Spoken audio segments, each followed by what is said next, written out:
Welcome to the Financial Thought Exchange podcast. This is the official podcast of the CFA Institute Research Foundation. We are here at the CFA Institute annual conference, and I now have Ehren Stanhope from O'Shaughnessy Asset Management with me. Welcome. Thank you. Thank you for having me. So a quick introduction of Ehren. He's the Chief Investment Strategist and Co-Head of Investments at O'Shaughnessy Asset Management, and he leads the investment team's asset allocation, security selection, portfolio construction, and tax management efforts on the custom indexing platform Canvas. Ehren is an avid communicator, having authored numerous white papers on topics such as portfolio construction and the relationship between macroeconomic indicators and equity factors.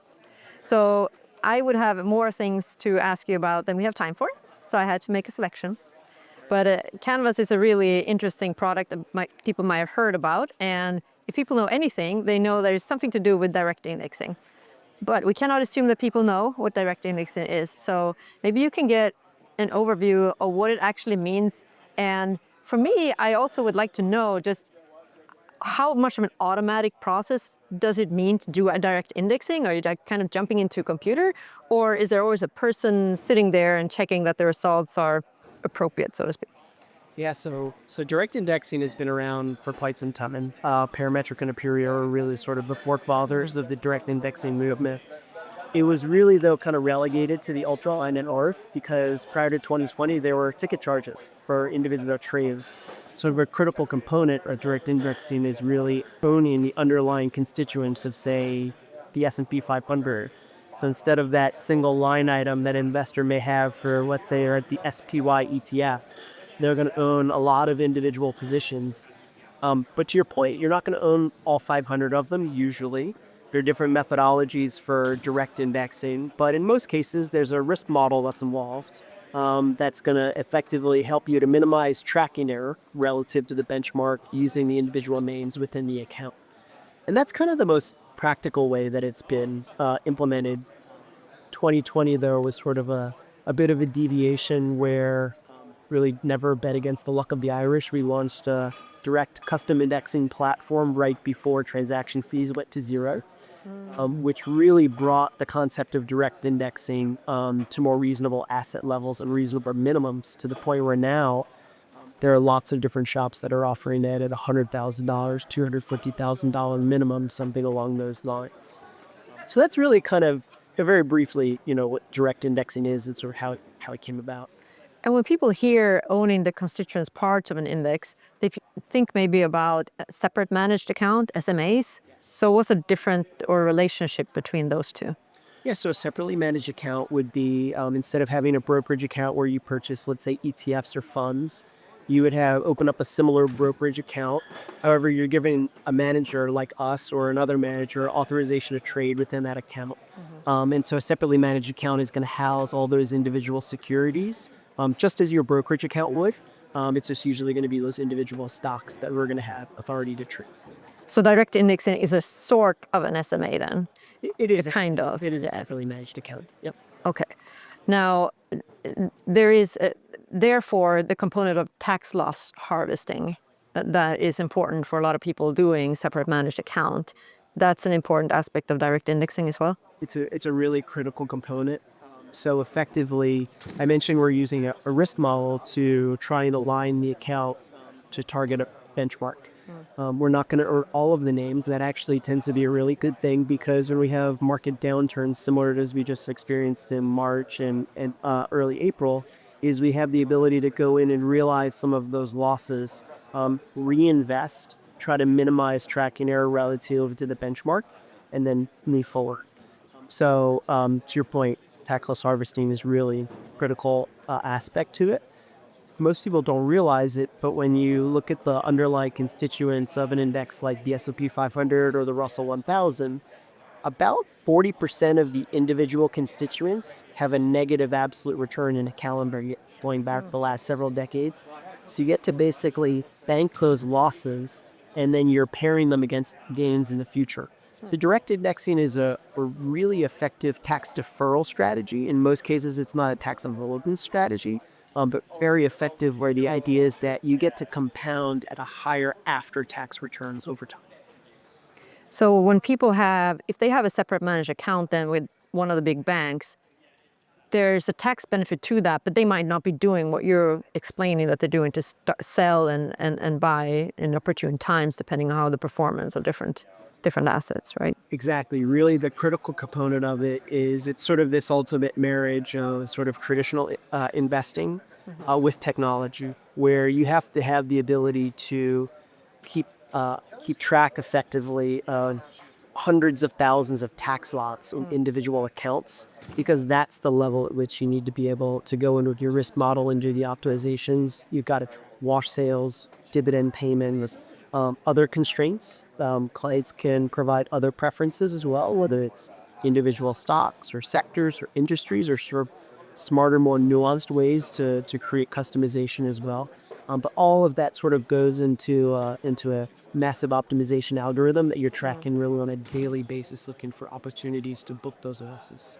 So what are the main reason or benefit for clients to using direct indexing between the tax loss harvesting part and what you were getting at that, more like customizing the index exposure, risk factors, you sectors that you don't want to own or things like that?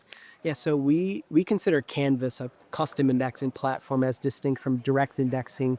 Really, the leap that we think of is moving from purely passive replication, using that tax loss harvesting process, to really baking in other things as well, whether that be traditional quantitative equity factors, value, momentum, yield, quality. You can actually also do it with fundamental active managers, traditional active managers. To your point, many clients have separately managed accounts where the manager themselves may not have the ability to look at those tax loss levels to do that tax loss harvesting. In some cases, we have the ability to do that for them.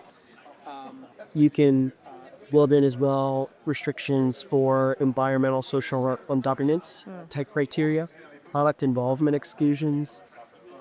There's a tremendous area as well where you can build in customizations around human capital. So let's say, as an example, if there was an executive at Apple, Amazon, name your company, where they wanted to go in, the sort of rudimentary way to sort of protect that human capital would be to just have that single ticker restriction, take that out of the account and not own it. But generally, what we find is that these companies have much larger exposures. Not sure how many businesses exactly Amazon is it, but it's not one. And it's not really expressed in traditional GIC sectors, even if you go down at an industry level. And so we've created a methodology that we call nearest neighbors. It's a machine learning technique where we effectively have the ability to apportion portions of, let's say, Amazon or Apple to really different industries. And we consider those neighborhood portfolios. So for that executive that comes in and has a concentrated position, we're going to want to place that nearest neighbors restriction on the individual position so that we're treated protecting the human capital. So you can do lots of really cool customizations, which we see sort of is the move from the traditional direct indexing to really custom indexing. So it sounds like there's a mix of shorter and longer term preferences in that way, right? Like I work at Amazon. Well, you might stay at Amazon for the next 10 years. So that's more like kind of a strategic way of thinking about it. But it could also be, I believe that this is going to outperform or something like that, some shorter term. So is there always a mix of that? And I know it's customized, meaning also that they can change some of the factors as time passes and as factors outperform and things like that, I guess. They could. Generally, what we find, so we have about 120 where we consider partners. So mostly registered investment advisor firms that are on the platform. Usually they're building strategic models. They might be taking some tactical bets, but it's usually with kind of no less than a 1 year horizon. Some of them might be allocating to, let's say, things like we have thematic portfolios as well, automation, cloud technology, commodity stocks, infrastructure, things like that as well. So sometimes we see those tactical bets. What's interesting about the platform, though, is because about 80% of the assets are tactical and advisors are able to see everything through the analytics on the platform, the tax cost of their choices, we tend to see turnover and generally lower in terms of the models, and that the decisions that are being made from an asset allocation perspective are very, very thoughtful from a tax perspective. So your clients are mainly RIAs, or registered investment advisors. what is the strength, kind of pros and cons of using Canvas instead from a B2C, direct to client kind of approach? Because I think you're open to that, or what's your thoughts there? We do not go direct to consumer. Okay. The genesis of Canvas originally was we had spun out of Bear Stearns. This was around 2007, and part of the reason was we wanted to build our own research platform. And so, just prior to launching Canvas, there were 8 of us that had access to this platform that we literally spent millions of dollars building this huge data budget, and that's really the extent of the people that were looking at all of this this data and this factor research. So the thought process was, what if we just flip it out and allow advisors to build our strategies as they see fit? Because also at the time we were a boutique factor-oriented shop that was up against really passive indexing. It wasn't uncommon for us to lose mandates even in periods where we were dramatically outperforming. And some thought, well, why can't we just manage the passive portion of the portfolio also? Since most advisors or allocators are using us as a satellite to their core passive portion, effectively making a smart beta portfolio. So why not participating? So that was sort of was some of the original genesis for it as well, to allow them just in one place in one account to build that allocation that's tailored to it. And so will one RIA have a preference for a product they're trying to build and promote the same to all their clients, or will they be asking for 100 maybe because that's how many clients they have, so it's all individual to each client in the end?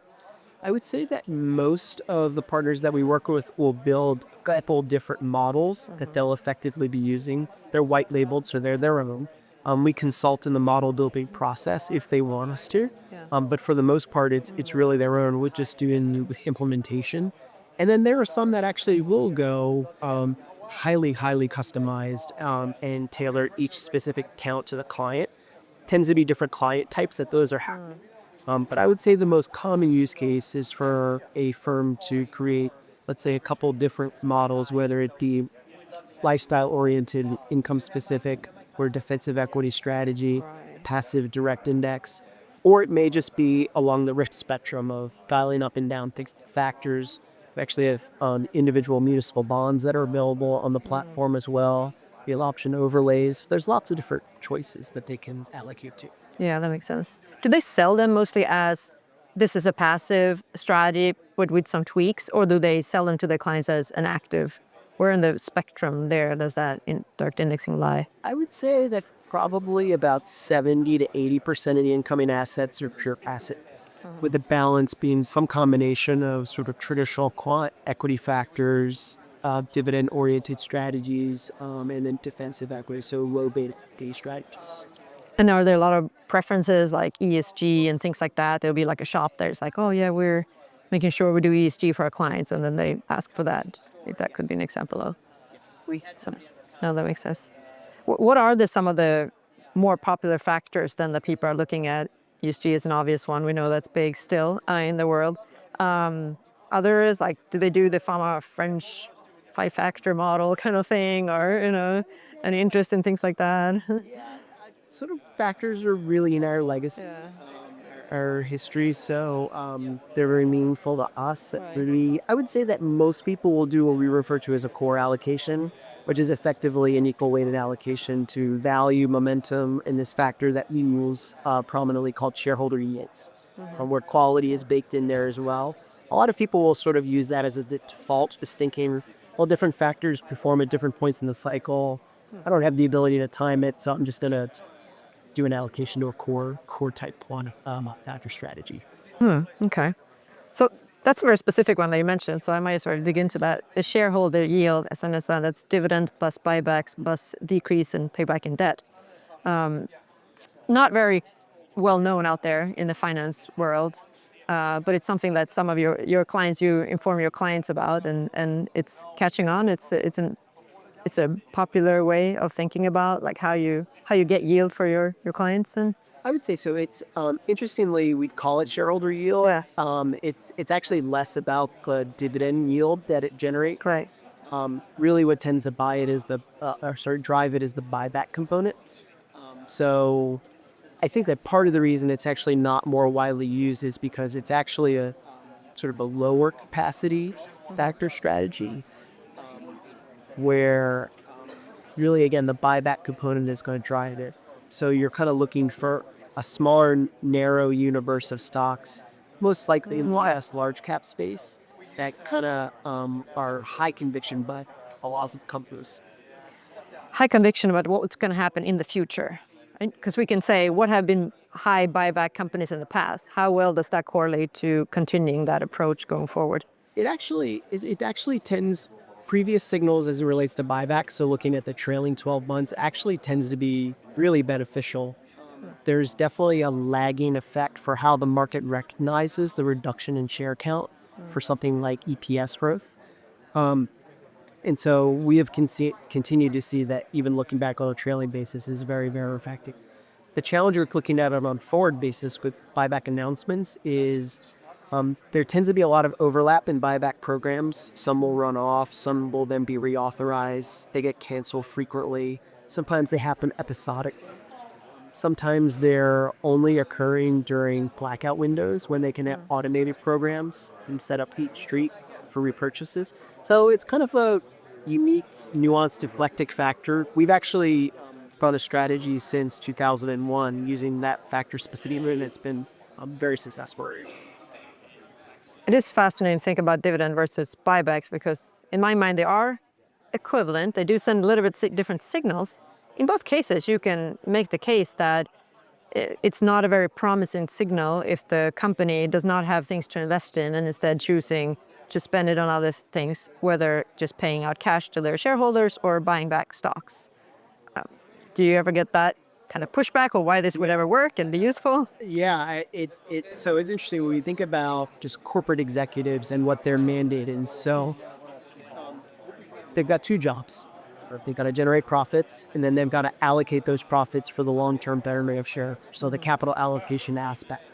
Shareholder yield is really play on the capital allocation policies at firms, where their menu of options on that capital allocation portion, it's actually not particularly large.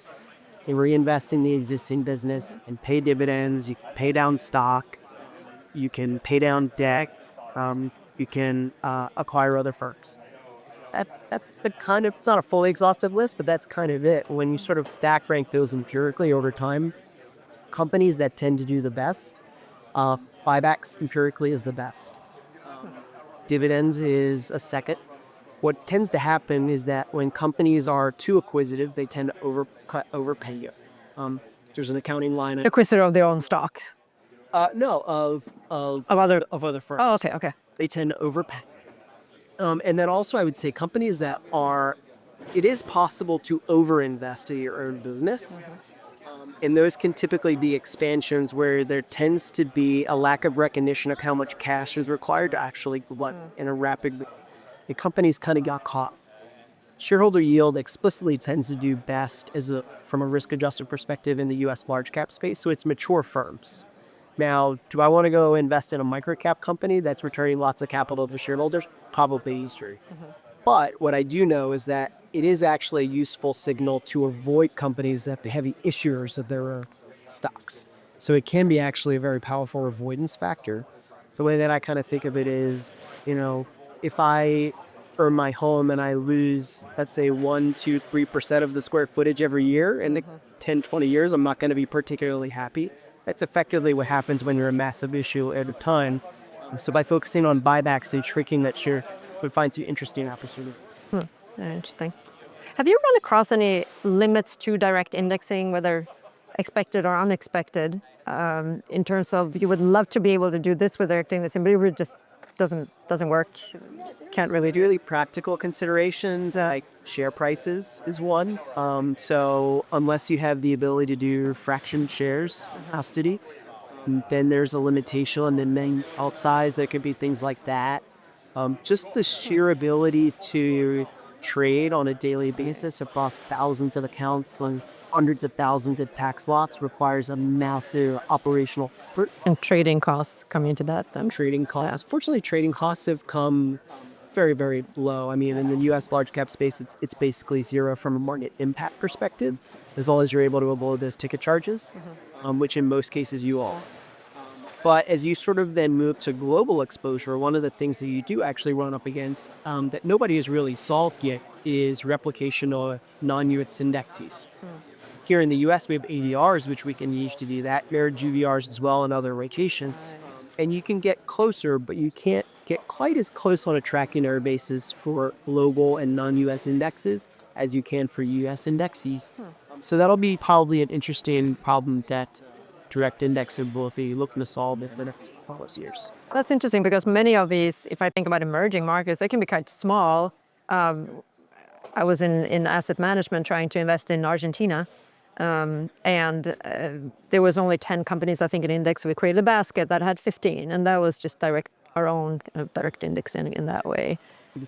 Exactly. EM is one of the most difficult places to get access from a direct indexing perspective because the largest names in the index generally are not available in ADRs.